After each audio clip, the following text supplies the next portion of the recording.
move on to our next session, which is Understanding Diverse India, the Real Bharat. Intriguing. India's multicultural and landscape is forcing the evolution of languages on local language shows as well as live events. Can these local languages initiative lead to bigger things? That's a question. Now, can Korean and other international pieces of content get huge traction? To get the answers, we have with us our esteemed speakers for this session. I would like to call upon stage, first of all, Mr. Vaasudev Koppineni, who is the head of content and non-subscription revenue business, Arha Media and Broadcasting Private Limited. May I please request you all to put your hands together for Mr. Vaasudev. Now I would like to call upon stage Litisha Panda, Head of Business, Digital Odisha Television Network. Please welcome Litisha Panda. Okay, in the meantime, she joins us. We have Mr. Akshat Singhal. May I take the honor to invite him? He is the digital head, Dangal TV.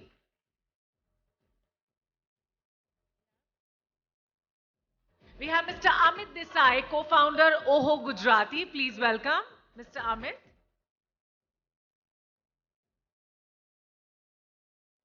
And as session chair, who will be moderating the session, we have Mr. Naveen Chandra, founder and CEO 91 Film Studios. Please welcome Mr. Naveen.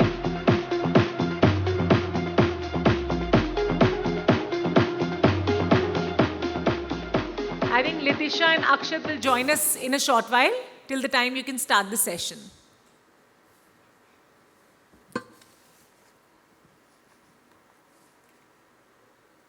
Hi. Good afternoon, everybody. I think we live in very interesting times. While this session is about the real Bharat, but Bharat, is not something that's very easy to define. You can cut India vertically, horizontally, and arrive at many kinds of Bharats. In the film language, I think there was one iconic film that divided India into India and Bharat. The film was called Dil Chahta Hai. When Dil Chahta Hai released in 2001, the same year two other films released, Lagan and Gadar, almost in a gap of a few months. Lagan Gadar released on the same day, and a few months later, Dil Chahta Hai released. Dil Chahta Hai worked only in urban India. It didn't work in rural India at all. And that is the first film which actually, in sort of defined that you can make content for the urban India and you can make very different content for the rest of the country. A few years back, PVR had launched just a few years back its first multiplex in Delhi. And PVR broke a 1,000-seater single screen into 4 or 5 screens of 250 seats each. So now you could have differentiated stories. Instead of telling one story to a 1,000-member audience in the theater, you could now tell 4 different stories at the same time in staggered timings across the country. So it really gave birth to diversity of content. So Diverse and Bharat were pretty much born in the beginning of this century. Of course, MNCs, some of them were in the last panel. MNCs were looking at India very differently. They were looking at a 400 million middle class, and therefore there's a larger opportunity to sell a lot of products and services. But it didn't pan out that way, right? Kellogg's came to start cornflakes and teach India how to learn how to have cornflakes for breakfast. But Kellogg's best-selling product today is upma, right? So they've learned that India is upma country, poha country, so might as well not sell too much cornflakes here. So people learn their way in how to access this Bharat versus India. Now, on this stage, on this panel today, we have a very interesting mix of people. So if I start from Akshat, Akshat represents Bhojpuri. So he's worked a lot on the Bhojpuri content, and he's got a Bhojpuri OTT platform and also a Bengali platform. So he covers Bhojpuri and Bengali there. We have Arha and Vasu from Arha. Arha looks at Telugu and Tamil content. Pretty much after the pandemic, Telugu has become the #1 language for films and for content in India. In fact, the largest box office has now come from Telugu films compared to Hindi films. So Vasu here has got both Telugu and Tamil. He launched Tamil as a service last year, Arha launched. And of course, he's been in this business for many years, so he knows when earlier Yup TV launched with their Telugu service internationally, so he's got a great experience of those two languages. I have on my left, I think the newest OTT platform, which is in Gujarati, right? And he's, I think, the unique part about this platform is that this is an OTT platform in Gujarati for a market which never graduated from television, which didn't have theatre. It doesn't have so much of theatrical movies as much as television content, and he stepped out with a OTT platform. So I think that's a remarkable work that Amit has done there in that market. On this side, we have Akshat. Akshat premieres a Bhojpuri movie every week, so he's on the other end of the spectrum. Now, I run a film studio that makes films in 10 Indian regional languages. So we have finished films in Malayalam, Marathi, and Punjabi. So I guess between us, we have 10 of India's top languages covered, right? So rest assured that at least anything that you want from a content point of view is here. The last panelist who's not arrived yet, Ms. Panda operates in Odisha. So if you have Odisha here, I don't think there's any language left that we don't cover between us, right? So let's begin right away, assuming that we're all the right people in the business. So let's start first with Arha, because Arha, was really a brand new platform that came out and sort of stepped out in terms of getting a market which is a large theatrical market. I mean, Telugu is a very large theatrical market. There are nearly 1,600 theatres in Andhra Pradesh. 1,600 is a large number of theatres. I mean, almost 15-20% of India's theatres are in Andhra Pradesh. And it's a movie-going audience. And it's got a great fan system. I mean, it's got at least 6 families of stars. Each of the stars have progeny. So there are almost 45-50 weeks of great films every year guaranteed in that Telugu film family fraternity. Yet, to launch an OTT platform, and of course they have television channels which also do very well, to launch an OTT platform and get people to come out of the theatre, out of television, and watch an OTT, I think will be a fantastic sort of experience to hear from Vasu. So Vasu, first words to you. Thank you, Naveen, for the lovely introduction. Good evening, good afternoon, everybody. I'd actually start with the positioning statement of Arha, which says we are 100% Telugu when it comes to the AP and Telangana, the Telugu land. And when we are in Tamil Nadu, we say we are the 100% Tamil. So that positioning statement, I think when it was coined in terms of when we saw that there is a gap and we can actually become a leading regional player, and our strength lies right in the region, which is owning our own language and owning our own culture. So I think that is the day the entire thing changed. And that one positioning statement of saying 100% Telugu or 100% Tamil defined every aspect of our platform. For example, if you look at the product side, when you go onto the app, you're in the Telugu land, you're populated with all the Telugu content. So discoverability becomes very easy. And just with the tap of a button on the right corner of your app, you want to convert into Tamil, you get into Tamil and the discoverability, and you're populated with all the Tamil content.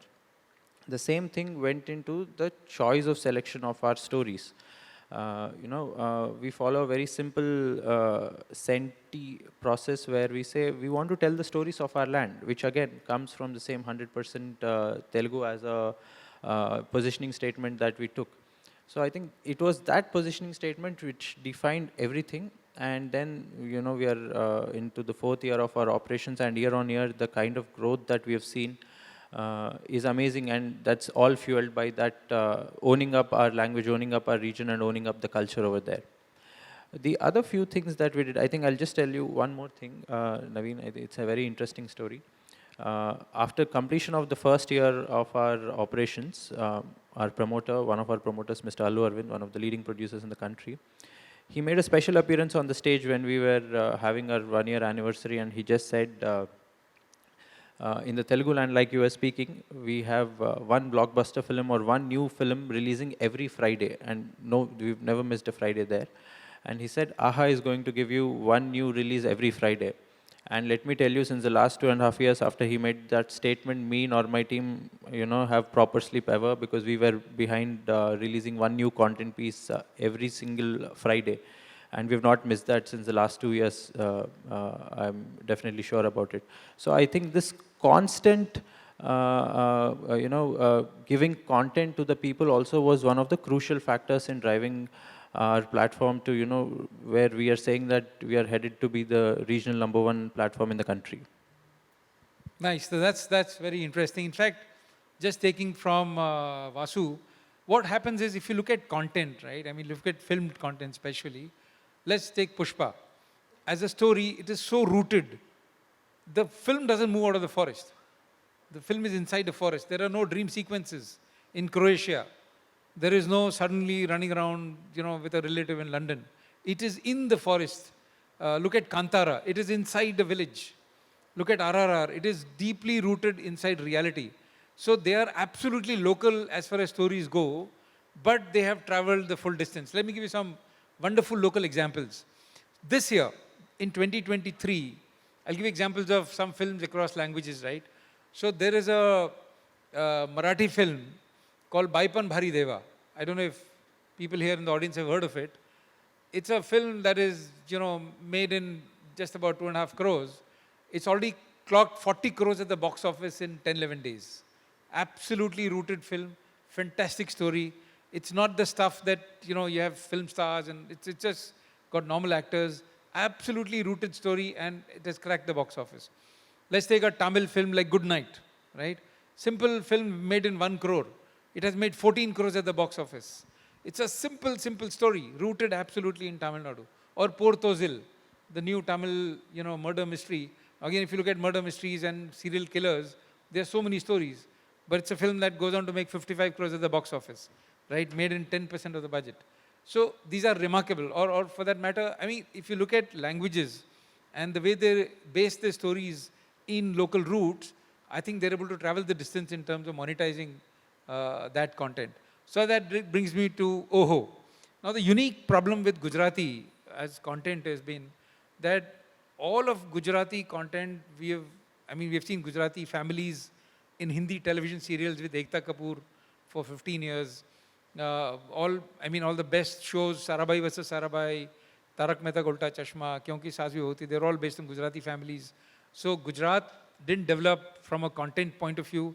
They didn't have local talent because all the talent was working in Bombay, in the Hindi ecosystem. And they didn't have theatrical releases of great films, although there were some really remarkable films in the last few years. I don't know if you've seen Helaro, or I don't know if you've seen The Cello Show, the 2 movies recently in the last 1 or 2 years. Remarkable movies showcasing the real Gujarat and, the real landscape of that. So coming to you, tell me, wasn't it challenging to launch an OTT service when you didn't have the base of solid television like, let's say, Tamil and Telugu have, or the base of solid theatrical like the other languages have? So yeah, it has definitely been a challenge, for us to launch an OTT platform in Gujarati. But that challenge was even there, when we tried to make our first Gujarati feature film, which was released in multiplexes. What really, what we've understood from our experience is that most of the times as content producers or makers, we always tend to underestimate our country's audience. We always are of the opinion that this is not going to work or people will not like this.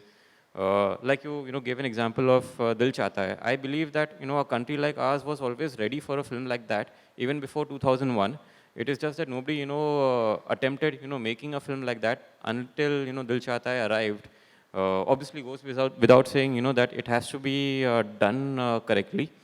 So we were quite surprised when we made our first feature film in Gujarati to realize that there is an audience which is already ready for a Gujarati feature film, in multiplexes. And that is, what encouraged us, to move forward with more films, because the plan always was to make one film as an experiment, and if it didn't work, we would have, shut shop then. That encouragement actually, gave us the courage really, to venture into OTT also, which is again, without underestimating the audience that, maybe, there is no audience for this or, there is, of course, challenges are there. But after having started the platform, we were quite positively surprised, to see that, there is a lot of Gujarati audience out there waiting for, an OTT channel in Gujarati to come up and have lapped up the content and OHO as an OTT channel, which is something, which nobody was really expecting. So I believe that unless you really try, there is no way to find out, if this is really going to work or no. Obviously, there are chances that you may even fail, but it is still worse than not trying, I believe. Good. That's a very good initiative, and I'm sure that it's a very courageous decision to, go ahead with this OTT platform, and I'm sure it'll do well over time. Now coming to Akshat. So when I launched Radio Mirchi in Patna way back, TAM used to call Bihar a media dark market, right? I mean, there was no measurement. They didn't know what it was, and it was like a very interesting market. But ever since, I think there has been a deluge of television channels that were launched there. The theatrical business has died. I mean, I don't think theaters, have really survived the pandemic and the quality of films that are coming. But I guess the fact that you run a very successful Bhojpuri television channel, and now we have extended that into a Bhojpuri app, right? Which I think is going to get a lot of Bhojpuri. It's called Dangal Play. Dangal Play. Yeah. And I think to get audiences online, how would you look at the app versus YouTube? Yeah. Because YouTube was the go-to destination for everything Bhojpuri for ages, whether it's music or films and all, and people are watching free Bhojpuri content online. So how does the app, sort of come and capture that ecosystem? So obviously YouTube is huge and they have all the old content and everything. But one thing unique about our app is we have all the old blockbuster exclusive films which are not available. Half of them are not available on YouTube. And we are releasing a new film every Saturday. So I think so because of that, the Bhojpuri audience is willing to come to our app. And there's a very big misconception that people say the regional audience don't want to pay, or tier 2, tier 3 cities don't want to pay. But like, if you provide frequent films like we do, like 1 week each film, so people will pay. If you are like, if they see a value in it, people will pay for the content, and like, yeah, they'll use, because there are a lot of Bhojpuri audience everywhere throughout India, like who are working out, who just want to consume content 24/7. So YouTube is just not enough for them. They need full movies and everything. That's an interesting point of view. So where does subscription come in the AHA scheme of things? I mean, how big is the subscription play, and are people willing to pay for content on the platform? So we are a freemium model. I mean, we have content outside the paywall, and we have content behind the paywall as well. And we are both an AWOD and SWOD model, where our pricing is tiered in such a way where there is a gold plan, which is a premium plan, where you have an ad-free stream that's coming in, and we have our other annual and quarterly plans, which serve minimal ads too. So we are both an AWOD and an SWOD platform. So that's how we'd like to put it. But one thing that we've seen, like I was telling you earlier also, in terms of giving a new piece of content and the promise of new piece of content on a weekly basis is something that the audience are seeing promise in. And we are also a platform which is content format agnostic. So we have fiction where we do episodic format series, and in series we also do docufiction. We have a lot of non-fiction on the platform as well, right from your talent shows to now we are trying some new formats as well. And we have original films which come directly to the platform, apart from the acquisition of the other films that we do. So when the content promise is high, that's where I think a consumer is, I would not use forced as a word, but is enticed to actually buy the subscription. So we are right now at a very healthy rate in terms of the subscription base that we have on the platform. But I think the next step is the hyperlocal model that we are looking at. I think we have already covered the urban and tier one markets in the Telugu space and fast approaching in the Tamil space as well. But I think when all the other platforms are trying to come to the regional space, which is the Hyderabad's, Chennai's of the world, Bangalore's of the world, we have already captured that market and we are trying to get into the Guntur, Warangal and the other parts of the Tamil market as well. So one of the things about the digital marketplace, they say, is that the winner takes it all. In the digital world, the person who has the most aggregated number of consumers wins the battle. So there is only one search engine, there's only one social media platform, there's only one Instagram. There's generally only one platform that sort of, wins the battle. Winner takes it all. I mean, that's what, unlike Ernst Hemingway, who used to believe that winner takes nothing. But I think the digital world, the winner takes it all. Now, for a very big media house, it's very easy to put all the content, create all the content, and be the platform for music, and for short form video, for films, for television series, and for catch-up television watching and all that.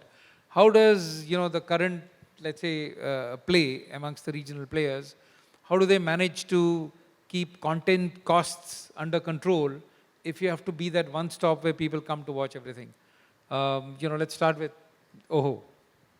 I mean, what kind of content acquisition budgets do you need to really be the platform that people come and watch? So I feel the biggest challenge in running an OTT platform of a regional nature is there are a couple of things that one has to take care of.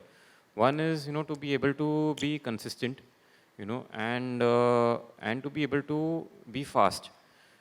Because you are dealing with an audience, who already, are coming from the experience of Netflix, Amazon, Z5, Sony Live, where there is so much content to consume, and there is so much new content, coming up almost on weekly basis or everyday basis, that's the mindset, which, has now developed, in terms of what audience expects, from any OTT platform. So that's one of the biggest challenges, that we face as a regional platform. And apart from that, because by default, since we are a regional platform, keeping our costs, in control, be it in the production of content or acquisition or any kind of investment that we make, into the platform has to be of a certain number, which we can't go beyond.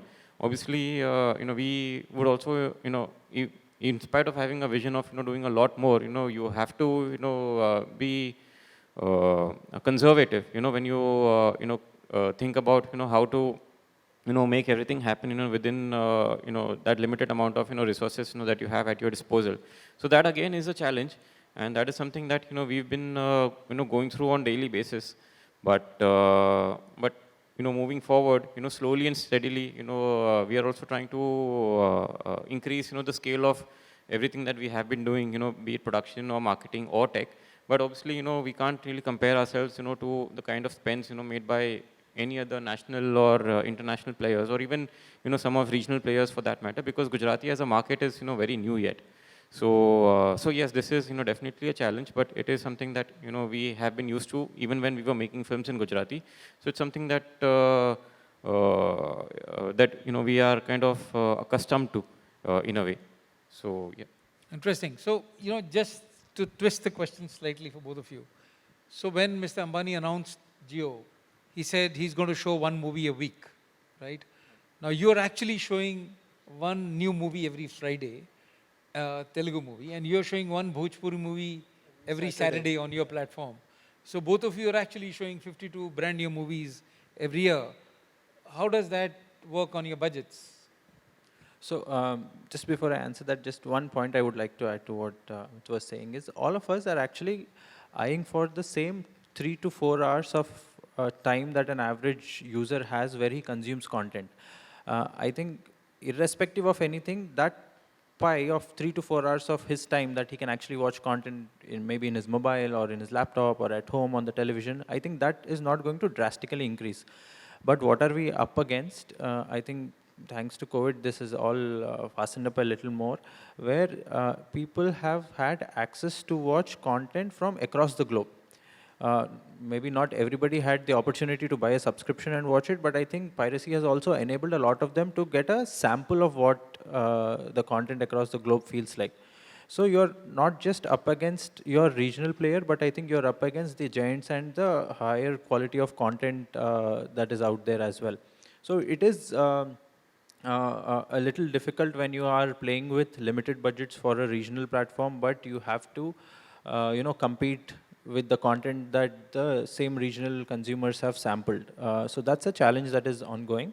But a few examples that you have taken, like Kantara, was made in an under 20 crore budget, but the kind of collections that it had made just shows how powerful content is. I think that's where the time needs to go in terms of identifying those stories and coming up with brilliant storytelling. I think that's the key. More than the budgets, I think that's what needs to be cracked at this point of time. And yes, it is very difficult to sustain a 52-week release over a period of time. And I think that's where we being very format agnostic helps.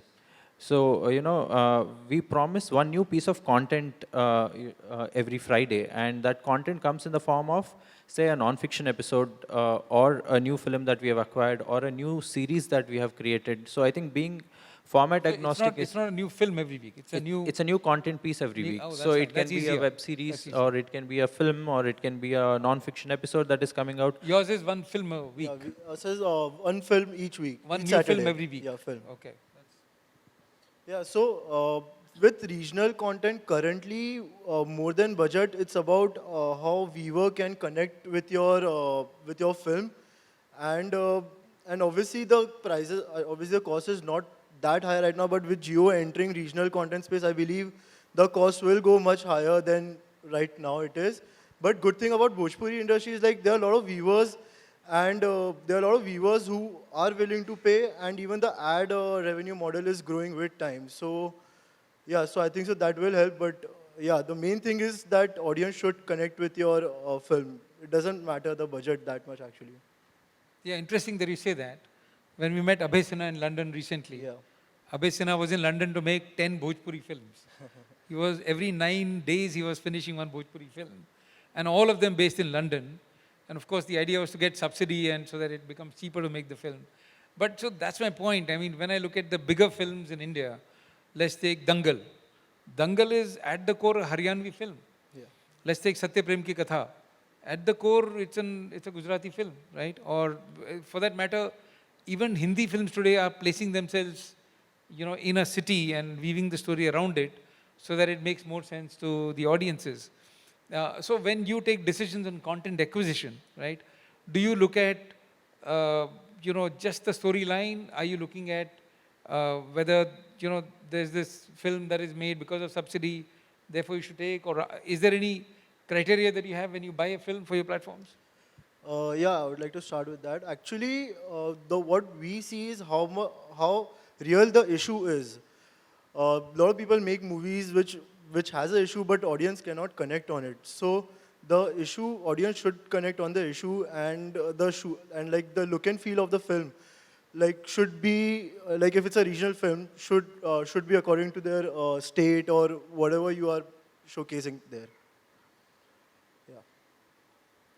So acquisition, I feel, is at least 10% easier than commissioning. Commissioning because you get into it without knowing what the end product is going to be like. But while acquiring, you at least know what the story is like, and in some cases you actually watch the piece of content or watch some rushes and takes. So that decision becomes a tad bit easier than when you are commissioning content, at least here in Telugu and Tamil. And so I think the 2-3 aspects that we see is in terms of what set of audience is it going to reach and how far is it going to percolate?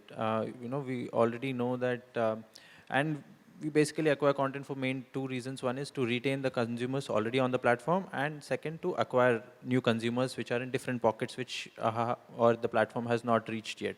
So I think these 2 are the primary factors that are kept in mind in terms of will it help us retain the users, or is this piece of content going to attract somebody sitting in Guntur and get that pocket of users which we didn't get onto the platform. from a storytelling perspective, again, the regular checks are also there.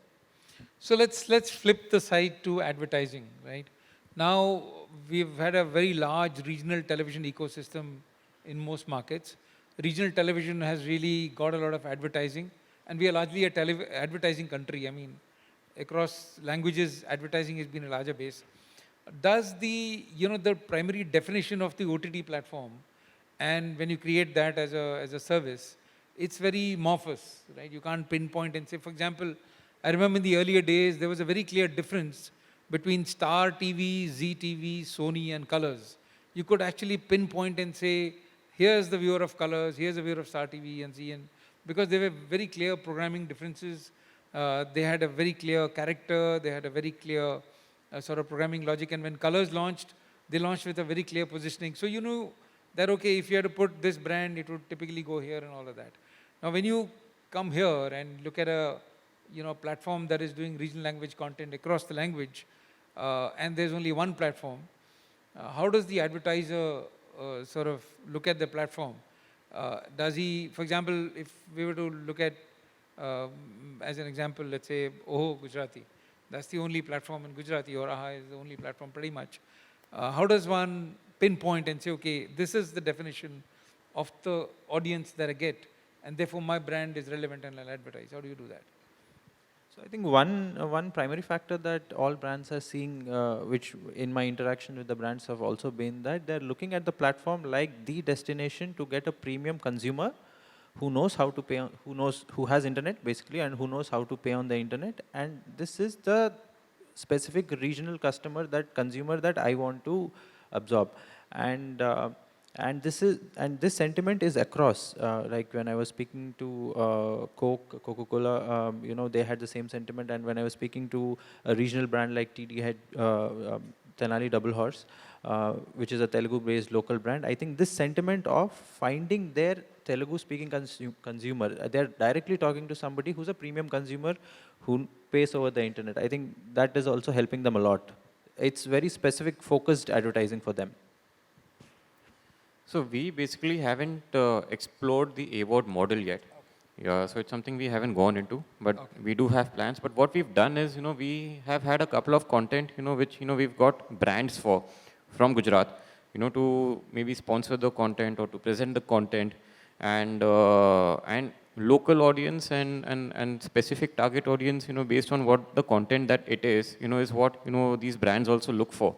So yeah, for them it is all about, how local your content is and how rooted you are, which, makes them, give access to specific, set of audience, that, they are looking for and they are really targeting. Okay, so now let's come to talent, all right? Because talent is the most interesting mix in creation of any content in the country. I mean, it's very clear knowledge that in Hindi films, talent cost could be as high as 50 to 60% of the cost of the film itself, right?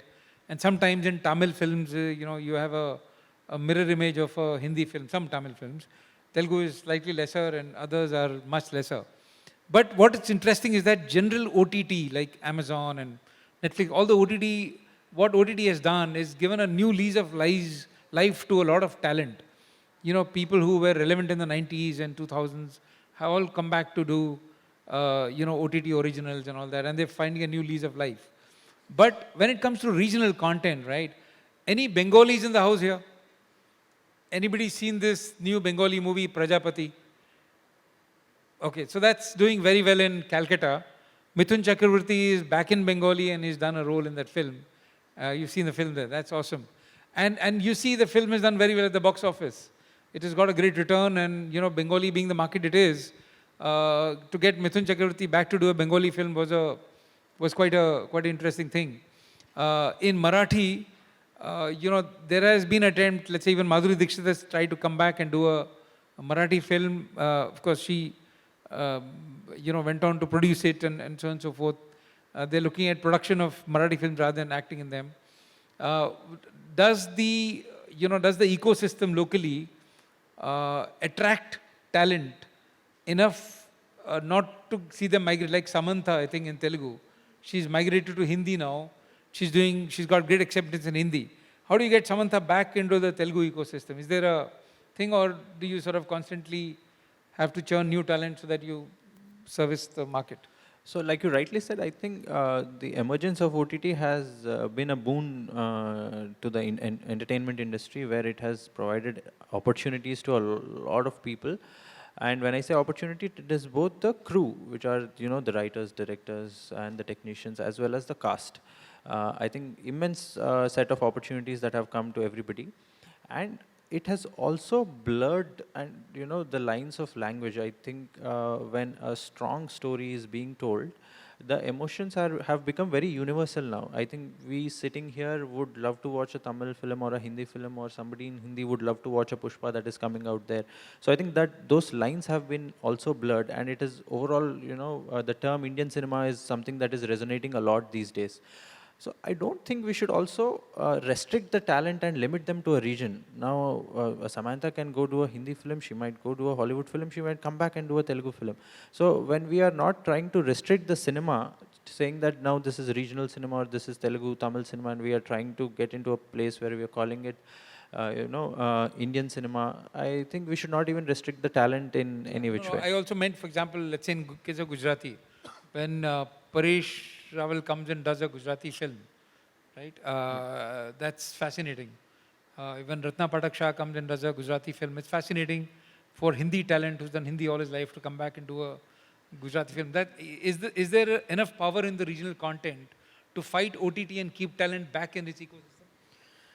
I mean, because of, I would specifically, speak about Gujarati, because of, content being made in Gujarati, since last 10 years, and because of, OTT coming up, in the last 2 years, a lot of Gujarati talent, purely for the lack of, any platform here, used to work, in the Hindi film industry, for, very long years, across the board.